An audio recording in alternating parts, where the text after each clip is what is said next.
കേരളത്തിലെ നിലവിലെ രാഷ്ട്രീയ സാഹചര്യത്തിൽ മനം മടുത്ത ക്രൈസ്തവ സമൂഹം അവരുടെ ഉന്നമനം ലാക്കാക്കി BJPയെ പിന്തുണയ്ക്കാൻ ഒരുങ്ങുന്നുവെന്ന വാർത്തകൾ കോൺഗ്രസ് നേതാക്കളെ വിറളി പിടിപ്പിച്ചിരിക്കുകയാണ്. അഴിമതി ആരോപണത്തിലും വോട്ട് ബാങ്ക് പ്രീണനത്തിലും സ്വജനപക്ഷപാതത്തിലും കെടുകാര്യസ്ഥതയിലുമൊക്കെ മുങ്ങിക്കുളിച്ച പിണറായി സർക്കാരിന്റെ ഭരണം ക്രൈസ്തവരടക്കം കേരളത്തിലെ സകല ജനങ്ങളും ഒന്നുപോലെ മടുത്തിരിക്കെ അടുത്ത ബദൽ എന്ന നിലയിൽ ഏവരും കോൺഗ്രസിൽ തന്നെയാണ് പ്രതീക്ഷയർപ്പിച്ചിരിക്കുന്നത്. എന്നാൽ ഇടതുപാളയത്തിൽ ഉണ്ടായ അപജയം മുതലെടുക്കാൻ പൊതുജന പിന്തുണയുള്ള ശശി തരൂരിനെ പോലെയുള്ള നേതാക്കന്മാരെ മുന്നിൽ നിർത്തുന്നതിന് പകരം തൊഴുത്തിൽ കുത്തും പടലപ്പിണക്കങ്ങളും വിഴുപ്പലക്കലും പിന്നെ തുമ്മിയാൽ തെറിക്കുന്ന ചില രാഷ്ട്രീയ സഖ്യങ്ങളുമായി ഇപ്പോഴും മുന്നേറുന്ന കോൺഗ്രസ് ജനങ്ങളിൽ നിന്ന് അകന്നു തന്നെയാണ് ഓരോ ദിവസവും മുന്നോട്ട് പോകുന്നത്. എന്നാൽ ക്രൈസ്തവ സമൂഹവും കോൺഗ്രസും തമ്മിലുള്ള കാലങ്ങളായ ബന്ധം കൂടുതൽ വഷളായത് 90കൾക്ക് ശേഷമാണ്. 1940 മുതൽ 1980 വരെയുള്ള കാലഘട്ടത്തിലാണ് ക്രിസ്ത്യൻ സമുദായം സാമൂഹികമായും വിദ്യാഭ്യാസപരമായും വളർച്ച പ്രാപിച്ചത്. അന്ന് കേരളത്തിലെ കോൺഗ്രസ് പാർട്ടിയിലും കേരള കോൺഗ്രസിലും ക്രൈസ്തവരുടെ ശക്തമായ നേതൃനിരയും അവകാശങ്ങൾ നേടിയെടുക്കുവാൻ കഴിയുന്ന വിധത്തിൽ ശക്തമായ അധികാരവും സ്വാധീനവും ക്രൈസ്തവർക്ക് ഉണ്ടായിരുന്നു.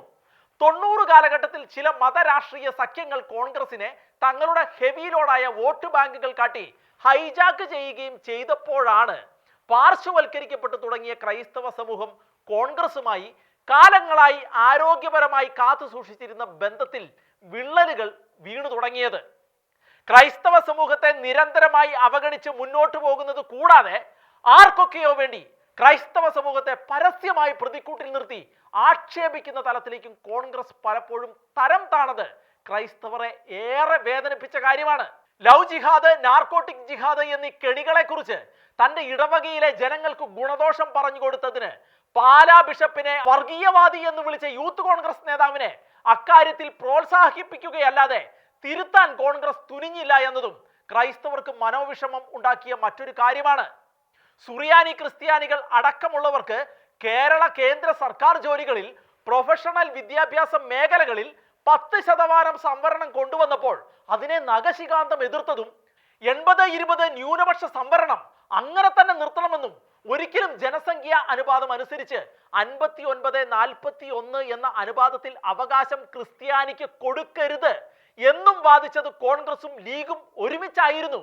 ഹാഗിയ സോഫിയ പിടിച്ചെടുത്ത് മോസ്ക് ആക്കിയതിനെ അനുകൂലിച്ച് ലീഗ് നേതാവ് ലേഖനം എഴുതിയപ്പോൾ ക്രൈസ്തവ വികാരം വ്രണപ്പെടുന്നത് കോൺഗ്രസിന് അന്നത്ര ഗൗരവമുള്ള കാര്യമായിരുന്നില്ല. ലവ് ജിഹാദിന്റെ കെടുതികൾ അനുഭവിക്കുന്ന നിരവധി ക്രിസ്തീയ കുടുംബങ്ങൾ കേരളത്തിൽ നരകിക്കുമ്പോൾ കേരളത്തിൽ ലവ് ജിഹാദ് ഇല്ലെന്ന് ലോകസഭയിൽ തീർത്തു പറഞ്ഞത് കോൺഗ്രസ് തന്നെയായിരുന്നു. വിദ്യാഭ്യാസ വകുപ്പും ന്യൂനപക്ഷ വകുപ്പും സദാ ലീഗിന് തീരെഴുതി കൊടുക്കുന്നതും അതേ കോൺഗ്രസ് തന്നെയാണ്. കഴിഞ്ഞ 10 കൊല്ലത്തിൽ കേരളത്തിൽ ക്രിസ്ത്യൻ വിഭാഗത്തിൽ നിന്നുള്ള നേതാക്കൾ കോൺഗ്രസിൽ വളർന്നു വന്നിട്ടില്ല എന്നുള്ളത് ആ സമൂഹത്തിൽ രാഷ്ട്രീയ അരക്ഷിത ബോധം കൂട്ടി എന്നുള്ളതും കോൺഗ്രസിൽ നിന്ന് മാറി നിൽക്കാൻ ക്രിസ്ത്യാനികൾക്ക് ഇടം നൽകിയ മറ്റൊരു കാരണമാണ്.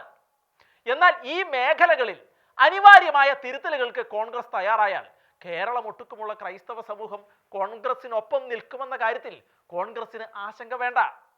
ഇനിയും അമാന്തിച്ചു നിന്ന് ക്രൈസ്തവ സമൂഹത്തിന്റെ ആവലാതികളെ ഗൗനിക്കാതെ വോട്ട് ബാങ്കിന് വേണ്ടി മതരാഷ്ട്രീയ അജണ്ടകളെ പുണരാനാണ് ഭാവമെങ്കിൽ കാൽക്കീഴിലെ അവസാനത്തെ മൺതരിയും ഒലിച്ചു പോകുന്നത് കോൺഗ്രസുകാർ നെടുവീർപ്പോടെ നോക്കി നിൽക്കേണ്ടി വരുമെന്ന് മാത്രം ഓർമ്മിപ്പിക്കുകയാണ്.